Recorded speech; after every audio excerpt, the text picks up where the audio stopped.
Welcome back to Love and Hard Money. I'm Brian. This is episode 24 and part 6 of our series on the law. Today we're finishing reading the law.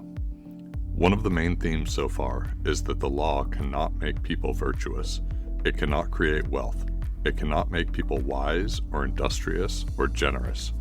It can only do one thing: prevent force and fraud. The moment we ask the law to do more than that, we've crossed into a territory where we're substituting the legislator's judgment for the free choice of millions of individuals. And those millions of individuals, each acting on their own knowledge of their own circumstances, will always outperform any central plan. Always. And that assumes a charitable interpretation of politicians' intentions, which frankly, I'm not sure is warranted anywhere in the world today. This is Hayek's knowledge problem. It's Mises's calculation problem. And Bastiat arrived at the same place a century before either of them, just in plainer language. Now, here's the Bitcoin connection I want to point out. Bitcoin is sometimes criticized for being too rigid, for not being able to adapt to changing circumstances. What if we need more coins? What if the economy needs stimulus? And the answer that Bitcoiners give, that the rigidity is the point, is exactly Bastiat's argument. The law should not try to manage outcomes. It should create conditions for freedom and then get out of the way.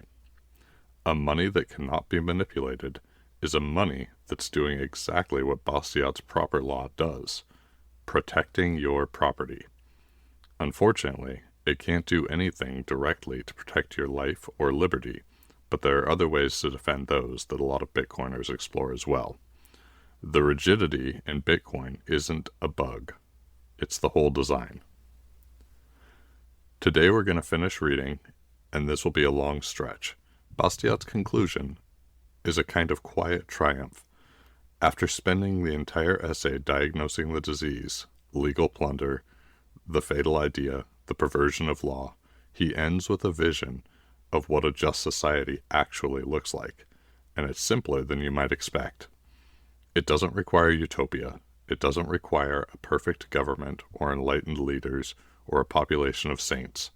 It only requires one thing: that the law be negative, that it protect rather than prescribe, that it stop people from harming each other rather than trying to engineer a particular outcome. He's not describing a cold or heartless society. He's describing a free one, a society where genuine charity is possible because it's voluntary, where genuine prosperity is possible because it's earned, where genuine community is possible because it's chosen. I want you to hear this section with one thought in mind. Satoshi Nakamoto built something negative in exactly this sense. Bitcoin doesn't tell you what to do with your money. It doesn't reward certain behaviors or punish others. It doesn't have a vision for society. It simply enforces one rule: that you cannot spend what you don't own. And then it gets out of the way. It is, in Bastiat's term, a just law encoded in mathematics. The parallel isn't accidental, it's structural. Both Bastiat and Satoshi were solving the same problem from different directions, separated by 150 years. Let's finish the book. Poor human nature, what would become of dignity if it were entrusted to the disciples of Rousseau? Raynal. The climate, that is, the air, and the soil, is the first element of the legislator. His resources prescribe to him his duties. First, he must consult his local position. A population dwelling upon maritime shores must have laws fitted for navigation. If the colony is located in an inland region, a legislator must provide for the nature of the soil and for its degree of fertility. It is more especially in the distribution of property that the wisdom of legislation will appear. As a general rule, and in every country, when a new colony is founded, land should be given to each man sufficient for support of his family. In an uncultivated island, which you are colonizing with children, it will only be needful to let the germs of truth expand in the developments of reason. But when you establish an old people in a new country, the skill consists in only allowing it those injurious opinions and customs which is impossible to cure and correct. If you wish to prevent them from being perpetuated, you will act upon the rising generation by a general and public education of the children. A prince or legislator ought never to found a colony without previously sending wise men there to instruct the youth. In a new colony, every facility is open to the precautions of the legislator, who desires to purify the tone and the manners of the people. If he has genius and virtue, the lands and the men which are at his disposal will inspire his soul with a plan of society which a writer can only vaguely trace, and in a way which would be subject to the instability of all hypotheses, which are varied and complicated by an infinity of circumstances too difficult to foresee and to combine. One would think it was a professor of agriculture who was saying this to his pupils. The climate is the only rule for the agriculturalist. His resources dictate to him his duties. The first thing he has to consider is his local position. If he's on clayey soil, he must do so and so. If he has to contend with sand, this is the way in which he must set about it. Every facility is open to the agriculturalist who wishes to clear and improve his soil. If he only has the skill, the manure which he has at his disposal will suggest to him a plan of operation, which a professor can only vaguely trace, and in a way that would be subject to the uncertainty of all hypotheses, which vary and are complicated by an infinity of circumstances too difficult to foresee and to combine. But oh, sublime writers, designed to remember sometimes that this clay, this sand, this manure of which you are disposing in so arbitrary a manner, are men, your equals, intelligent and free beings like yourself, who have received from God, as you have, the faculty of seeing, of foreseeing, of thinking, and of judging for themselves. Mabley. He is supposing the laws to be worn out by time and by neglect of security, and continues thus.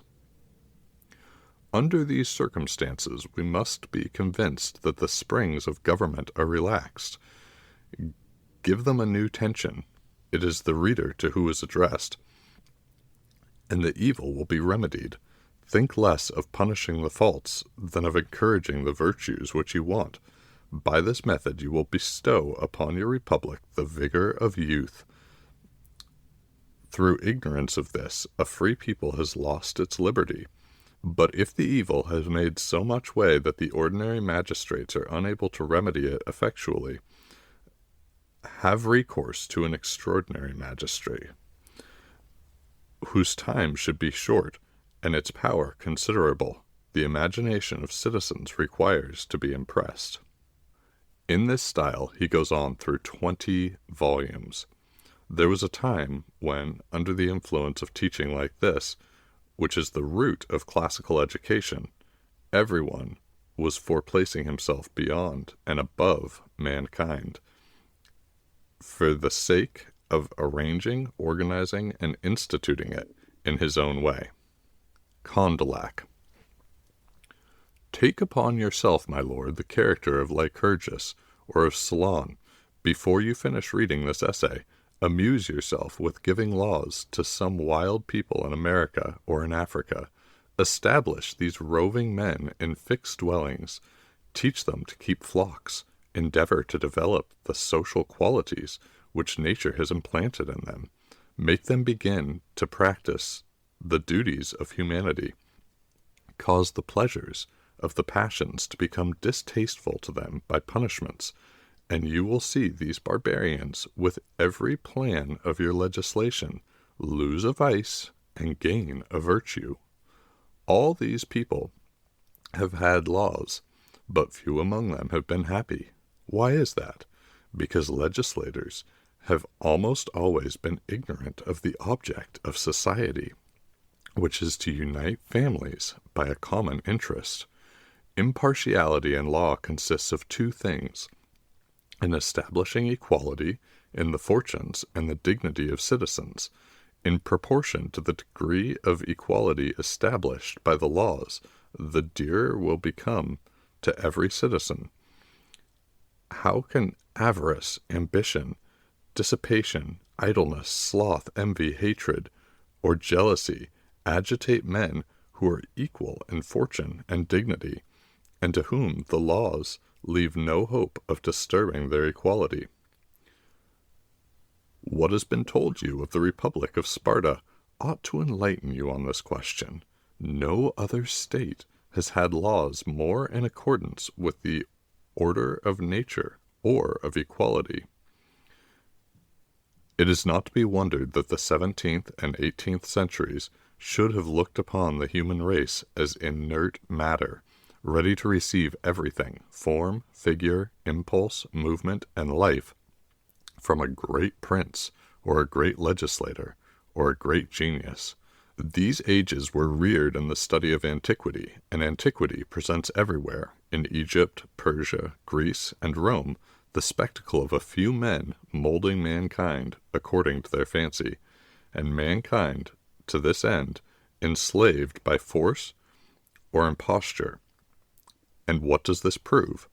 That because men and society are improvable, error, ignorance, despotism, slavery, and superstition must be more prevalent in early times.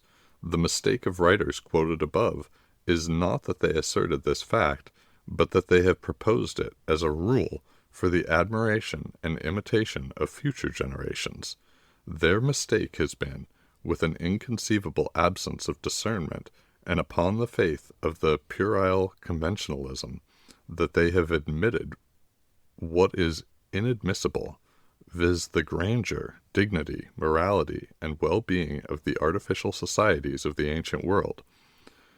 They have not understood that time produces and spreads enlightenment, and that in proportion to the increase of enlightenment, right ceases to be upheld by force, and society regains possession of herself. And in fact, what is the political work which we are endeavoring to promote? It is no other than instinctive effort of every people towards liberty. And what is liberty, whose name can make every heart beat, and which can agitate the world, but the union of all liberties, the liberty of conscience, of instruction, of association, of press, of locomotion, of labor, and of exchange. In other words, the free exercise for all of all the inoffensive faculties, and again, in other words, the destruction of all despotisms, even of legal despotism, and the reduction of law to its only rational sphere, which is to regulate the individual right of legitimate defense, or to repress injustice. This tendency of the human race, it must be admitted, is greatly thwarted, particularly in our country, by the fatal disposition resulting from the classical teaching, and common to all politicians, of placing themselves beyond mankind to arrange, organize, and regulate it according to their fancy. For whilst society is struggling to realize liberty, the great men who place themselves at its head, imbued with the principles of the 17th and 18th centuries, think only of subjecting it to the philanthropic despotism of their social inventions, and making it bear with docility, according to the expressions of Rousseau, the yoke of public felicity, as pictured in their own imaginations. This was particularly the case in 1789. No sooner was the old system destroyed than society was to be submitted to other artificial arrangements, always with the same starting point, the omnipotence of the law. Saint Just. The legislator commands the future. It is for him to will for the good of mankind. It is to him to make men what he wishes them to be. Robespierre. The function of government is to direct the physical and moral powers of the nation towards the object of its institution. Ballade Varennes.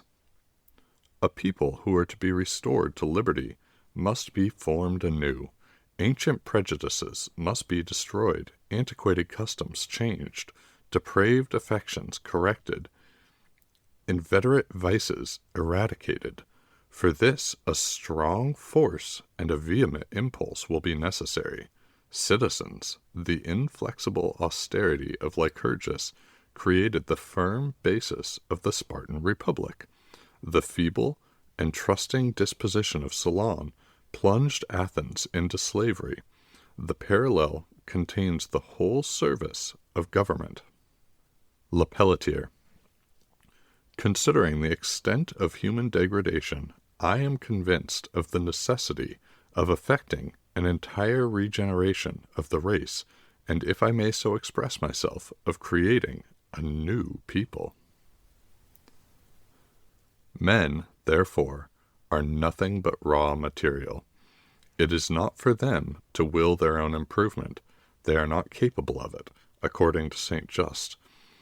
It is only the legislator who is. Men are merely to be what he wills that they should be. According to Robespierre, who copies Rousseau literally, the legislator is to begin by assigning the aim of institutions of the nation.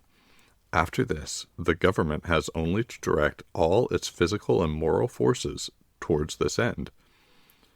All this time, the nation itself is to remain perfectly passive, and Ballade Varennes would teach us that it ought to have no prejudices, affections, nor wants, but such as are authorized by the legislator. He even goes so far as to say that the inflexible austerity of man is the basis of a republic. We have seen that in cases where the evil is so great that the ordinary magistrates are unable to remedy it, Mabley recommends a dictatorship to promote virtue. Have recourse, says he, to an extraordinary magistrate, whose time shall be short and his power considerable. The imagination of the people requires to be impressed. This doctrine has not been neglected. Listen to Robespierre. The principle of the republican government is virtue, and the means to be adopted during its establishment is terror.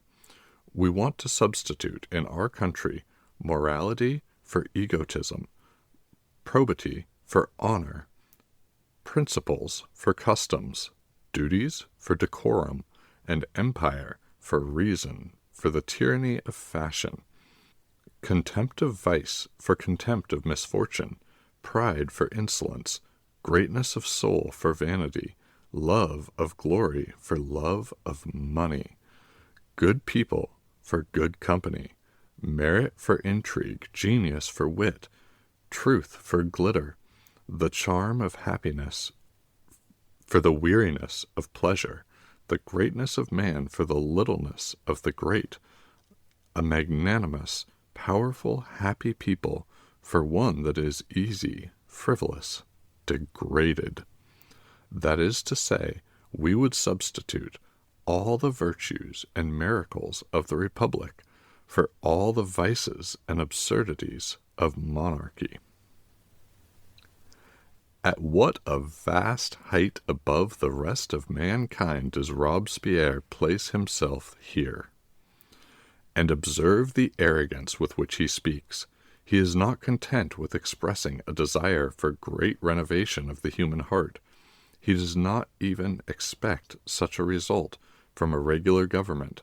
No, he intends to effect it himself. and by means of terror. The object of the discourse from which this puerile and laborious mass of antithesis is extracted was to exhibit the principles of morality which ought to direct a revolutionary government. Moreover, when Robespierre asks for a dictatorship, it is not merely for the purpose of repelling a foreign enemy or putting down factions. It is that he may establish, by means of terror, and as a preliminary to the game of the Constitution, his own principles of morality. He pretends to do nothing short of extirpating from the country, by means of terror, egotism, honor, customs, decorum, fashion, vanity, the love of money, good company, intrigue, wit, luxury, and misery. It is not until after he, Robespierre, shall have accomplished these miracles, as he rightly calls them, that he will allow the law to regain her empire. Truly, it would be well if these visionaries, who think so much of themselves and so little of mankind, who want to renew everything, would only be content with trying to reform themselves. The task would be arduous enough for them. In general, however, these gentlemen, the reformers, legislators, and politicians, do not desire to exercise an immediate despotism over mankind. No, they are too moderate and too philanthropic for that. They only contend for the despotism, the absolutism, the omnipotence of the law. They aspire only to make the law. To show how universal this strange disposition has been in France, I had need not only to have copied the whole of the works of Malby, Raynal, Rousseau, Fenelon, and to have made long extracts from Bossuet and Montesquieu, but to have given the entire transactions of the sitting of the Convention. I shall do no such thing, however, but merely refer the reader to them. It is not to be wondered at that this idea should have suited Bonaparte exceedingly well. He embraced it with ardor and put it in practice with energy. Playing the part of a chemist, Europe was to him the material for his experiments, but this material reacted against him. More than half undeceived, Bonaparte at St. Helena seemed to admit that there is an initiative in every people, and he became less hostile to liberty. Yet this did not prevent him from giving this lesson to his son in his will. To govern is to diffuse morality, education, and well-being. After all this, I hardly need to show by fastidious quotations the opinions of Morley, Babeuf, Owen, Saint-Simon, or Fourier. I shall confine myself to a few extracts from Louis Blanc's book on the organization of labor. In our project, society receives the impulse of power. In what does the impulse which power gives to society consist? In imposing upon it the project of M. Louis Blanc? On the other hand, society is the human race. The human race, then, is to receive its impulse from M. Louis Blanc. It is at liberty to do so or not. It will be said, of course the human race is at liberty to take advice from anybody, whoever it may be. But this is not the way in which M. Louis Blanc understands the thing. He means that his project should be converted into law, and consequently, forcibly, imposed by power. In our project, the state has only to give a legislation to labor by means of which the industrial movement may and ought to be accomplished in all liberty. It, the state, merely places society on an incline, that is all, that may be descended. When once it is placed there, by the mere force of things, and by the natural course of the establishment mechanisms. But what is this incline? one indicated by M. Louis Blanc, does it not lead to an abyss? No, it leads to happiness. Why, then, does not society go there of itself? Because it does not know what it wants, and it requires an impulse. What is to give this impulse? Power. And who is to give the impulse to power? The inventor of the machine, M. Louis Blanc. We shall never get out of this circle, mankind passive, and a great man moving it by the intervention of the law.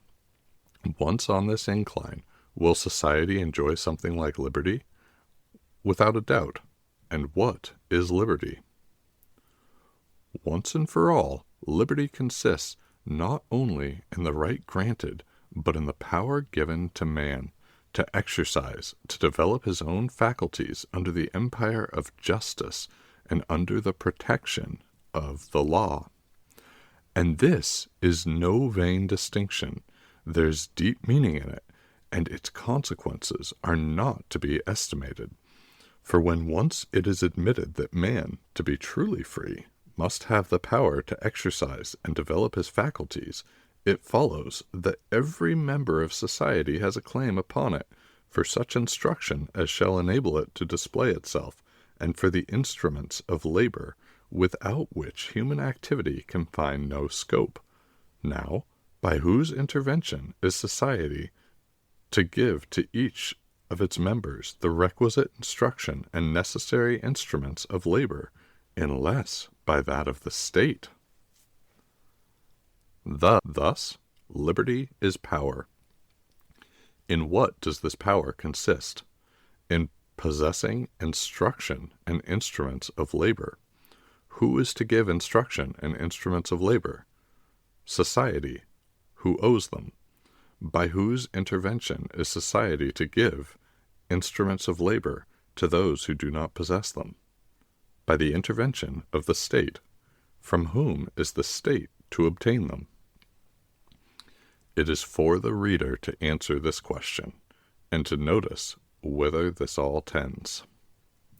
One of the strangest phenomena of our time, and one which will probably be a matter of astonishment to our descendants, is the doctrine which is founded upon this triple hypothesis: the radical passiveness of mankind, the omnipotence of the law, the infallibility of the legislator.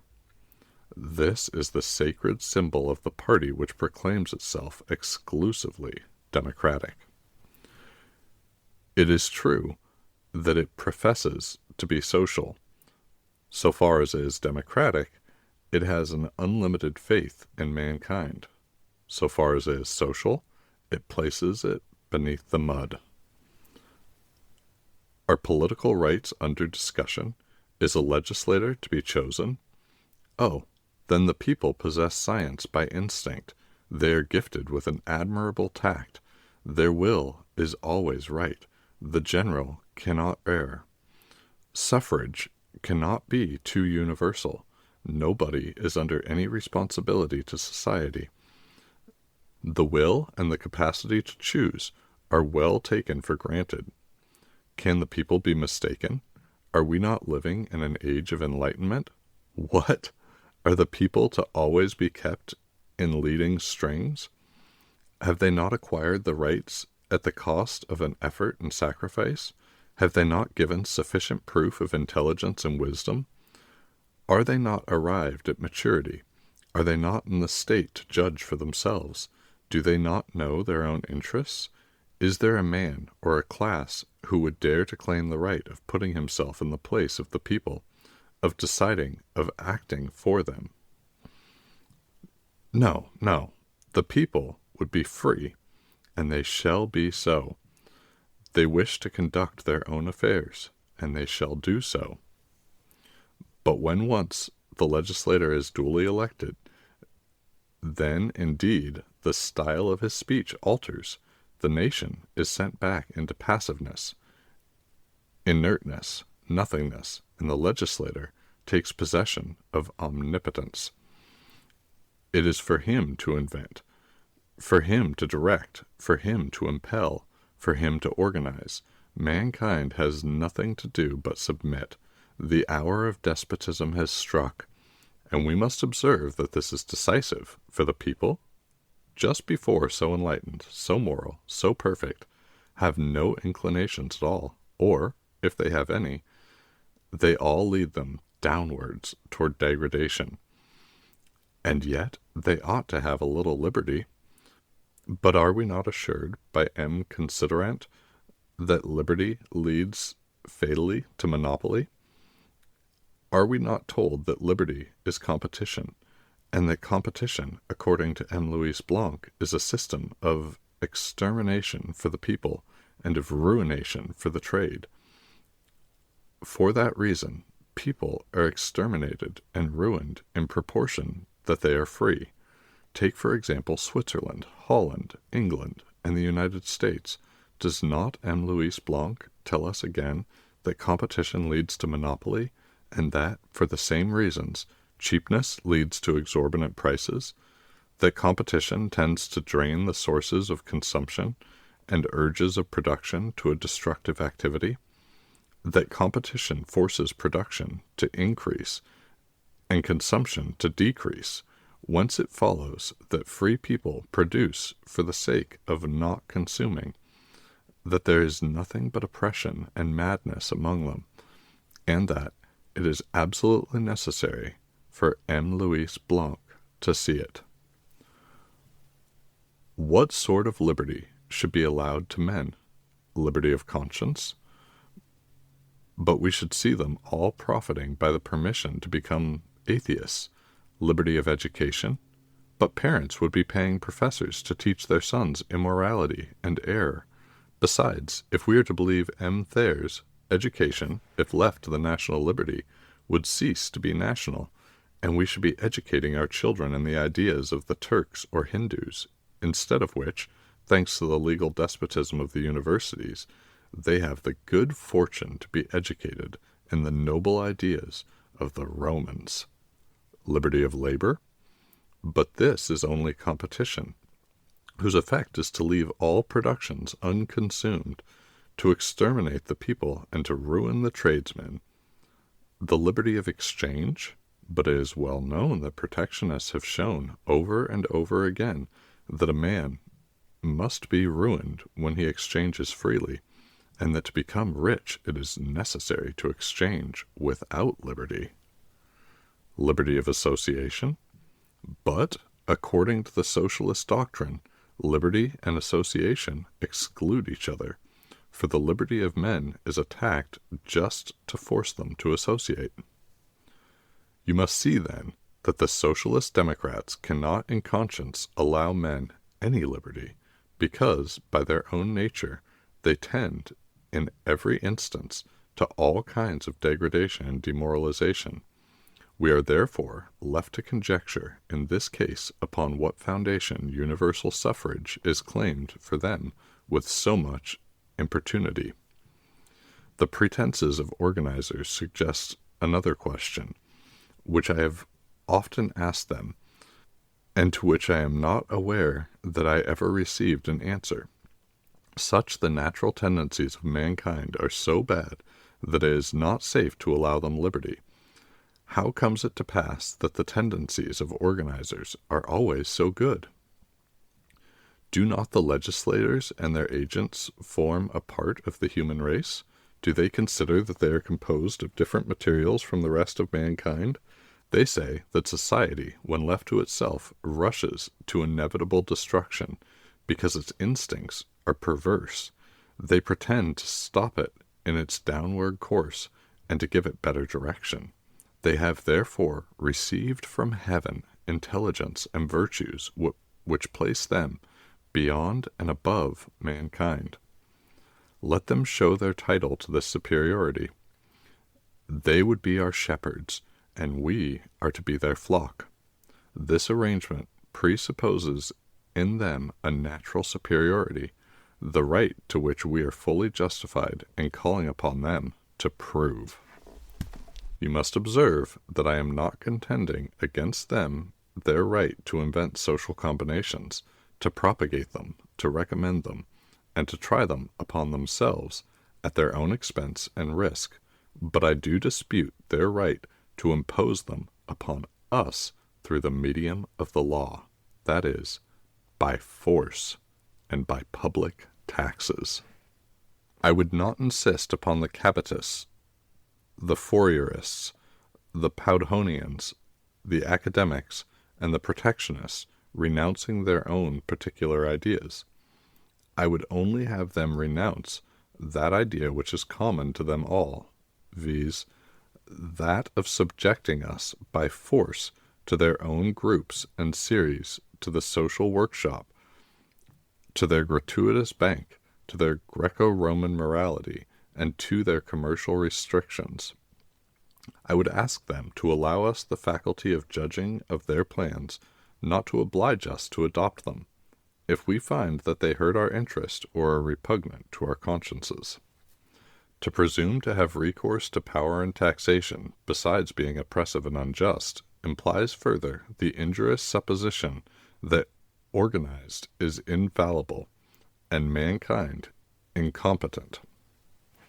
And if mankind is not competent to judge for itself, why do they talk so much about universal suffrage?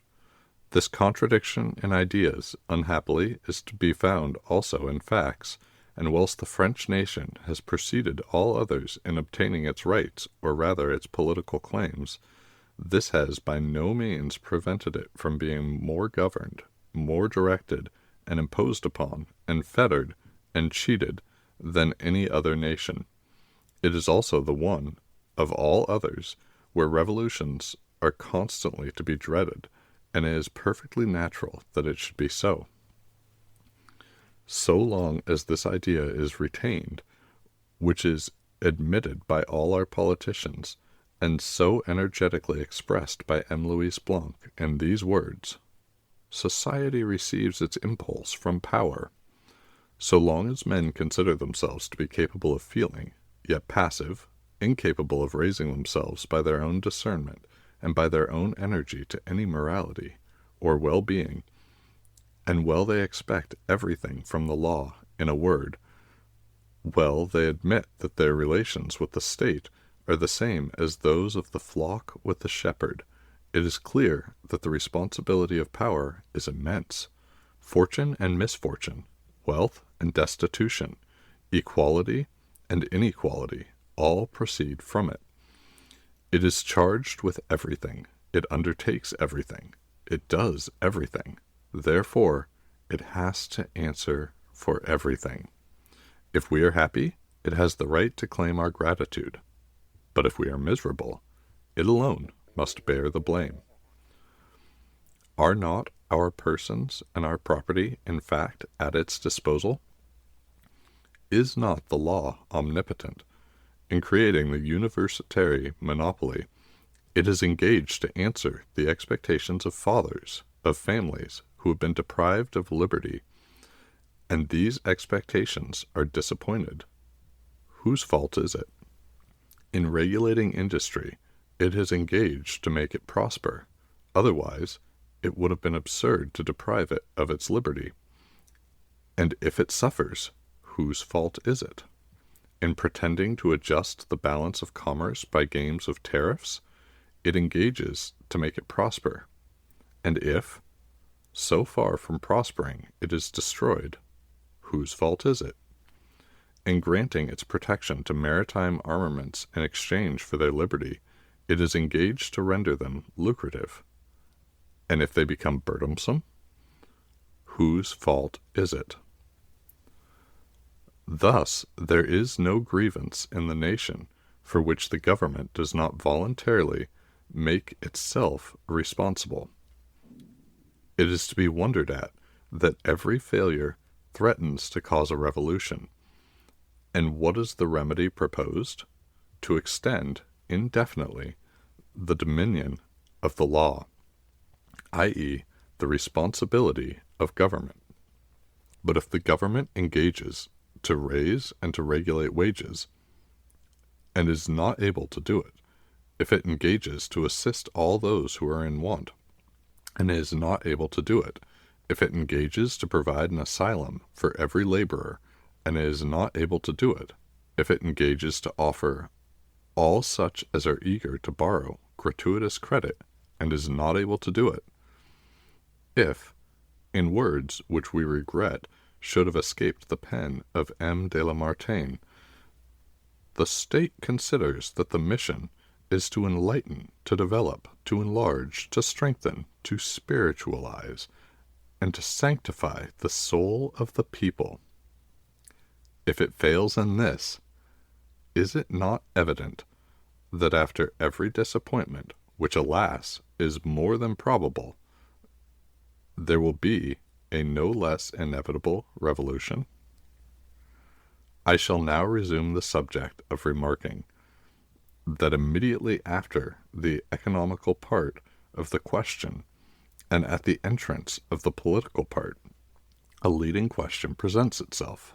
It is the following: what is the law? What ought it to be? What is its domain? What are its limits? Where, in fact, does the prerogative of the legislator stop? I have no hesitation in answering. Law is common force organized to prevent injustice. In short, law is justice.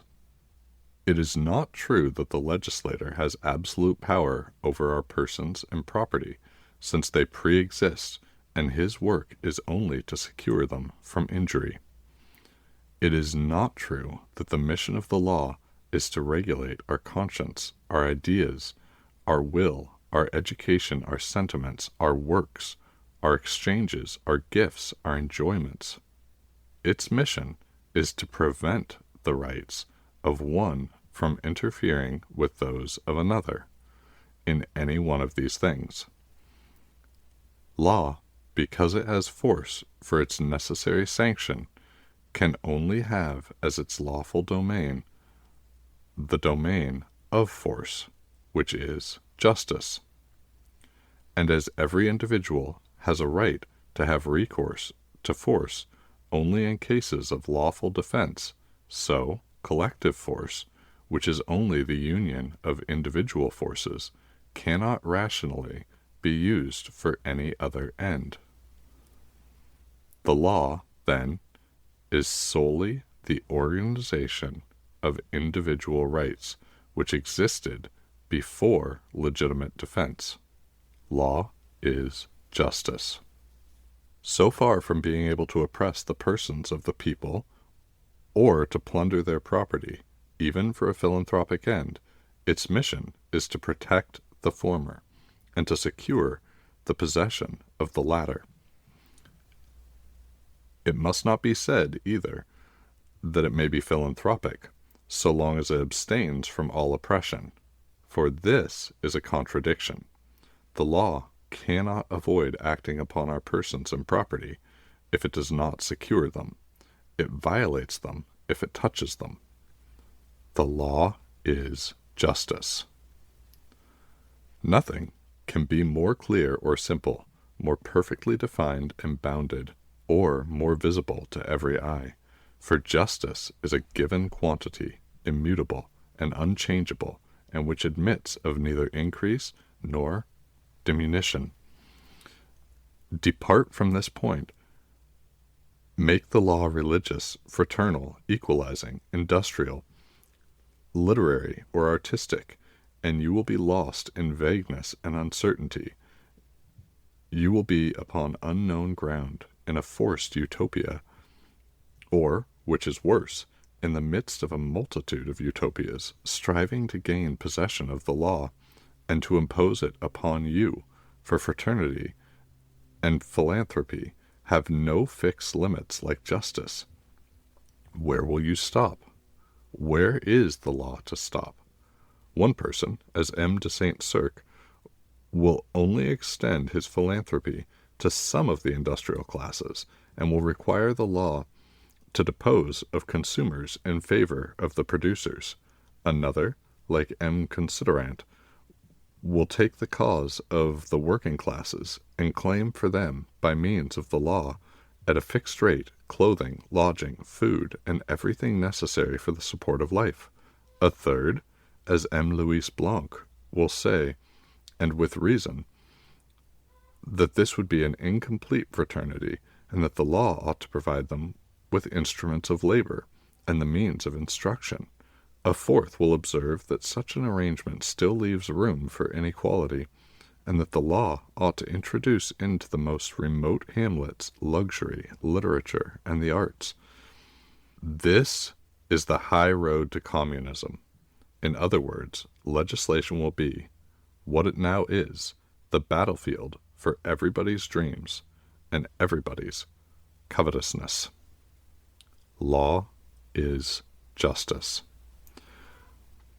In this proposition, we represent to ourselves a simple, immovable government, and I defy anyone to tell me whence the thought of the revolution, an insurrection, or a simple disturbance could arise against a public force confined to the repression of injustice. Under such a system, there would be more well-being, and this well-being would be more equally distributed. And as to the sufferings inseparable from humanity, no one would think of accusing the government of them, for it would be as innocent of them as it is of the variations of the temperature. Have the people ever been known to rise against the Court of Repeals, or assail the justices of the peace, for the sake of claiming the rate of wages, gratuitous credit, instruments of labor, the advantages of the tariff, or the social workshop? They know perfectly well that these combinations are beyond the jurisdiction of the justices of the peace, and they would soon learn that they are not within the jurisdiction of the law. But if the law were to be made upon the principle of fraternity, if it were to be proclaimed that from it proceeds all benefits and all evils, that it is responsible for every individual grievance and for every social inequality, then you open the door to an endless succession of complaints, irritations, troubles, and revolutions. Law is justice. And it would be very strange if it could properly be anything else. Is not justice right? Are not rights equal? With what right can the law interfere to subject me with the social plans of M. Memorial de Melun, theirs, or Louis Blanc, rather than to subject these gentlemen to my plans? Is it to be supposed that nature has not bestowed upon me sufficient imagination to invent a utopia too? Is it for the law to make choice of one amongst so many fancies, and to make use of the public force in its service? Law is justice. And let it not be said, as it continually is, that law, in this sense, would be atheistic, individual, and heartless, and that it would make mankind wear its own image. This is an absurd conclusion, quite worthy of the governmental infatuation which sees mankind in the law. What then? Does it follow that, if we are free, we shall cease to act? Does it follow that if we do not receive an impulse from the law, we shall receive no impulse at all? Does it follow that if the law confines itself to securing us to the free exercise of our faculties will be paralyzed? Does it follow that if the law does not impose upon us forms of religion, modes of association, methods of instruction, rules of labor, directions for exchange, and plans for charity, we shall plunge eagerly into atheism, isolation, ignorance, misery, and egotism? Does it follow that we shall no longer recognize the power and goodness of God, that we shall cease to associate together, to help each other, to love and assist our unfortunate brethren, to study the secrets of nature, and to aspire after perfection in our existence? Law is justice.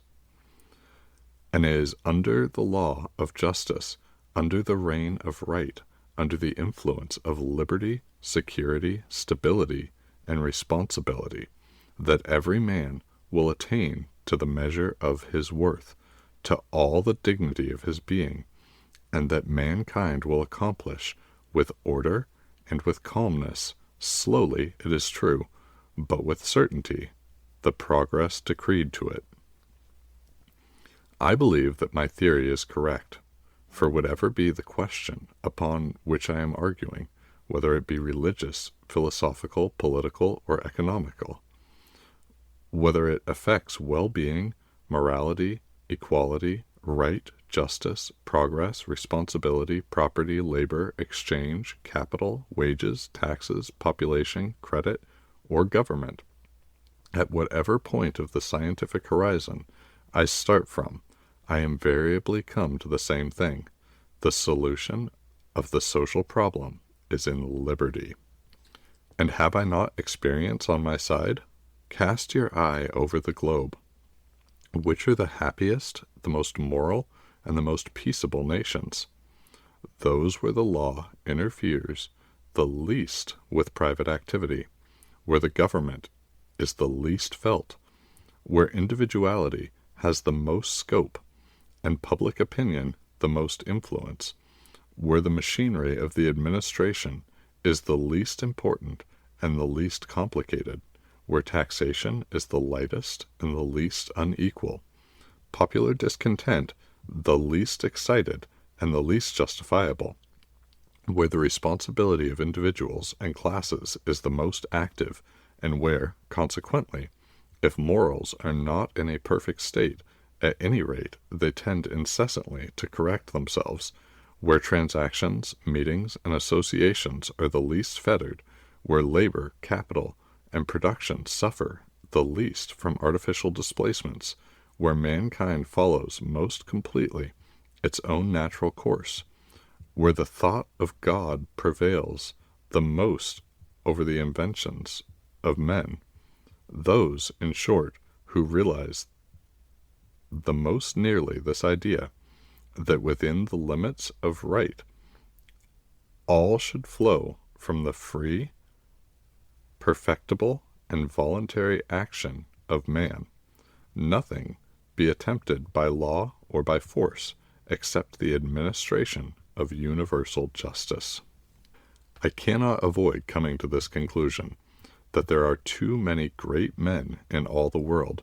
There are too many legislators, organizers, institutors of society, conductors of the people, fathers of nations, etc., etc. Too many persons place themselves above mankind to rule and patronize it. Too many persons make a trade of attending to it. It will be answered, you yourself are occupied upon it all this time. Very true, but it must be admitted that there is, in another sense, entirely that I am speaking, and if I join the reformers, it is solely for the purpose of inducing them to relax their hold.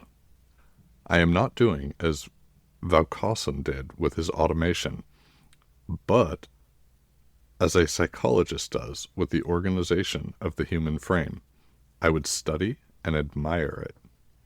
I am acting with regard to it, in the spirit which animated a celebrated traveler. He found himself in the midst of a savage tribe. A child had just been born, and a crowd of soothsayers, magicians, and quacks were around it, armed with rings, hooks, and bandages. One said, "This child will never smell the perfume of a calumet unless I stretch his nostrils."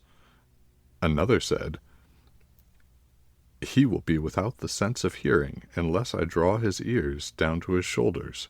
A third said, "He will never see the light of the sun unless I give his eyes an oblique direction." A fourth said, "He will never be upright unless I bend his legs." A fifth said, "He will not be able to think unless I press his brain." "Stop," said the traveler. "Whatever God does is well done. Do not pretend to know more than he. And as he has given organs to this frail creature, allow those organs to develop themselves to strengthen themselves by exercise, use, experience, and liberty. God has implanted in mankind also all that is necessary to enable it to accomplish its destinies. There's a providential social physiology as well as a providential human physiology.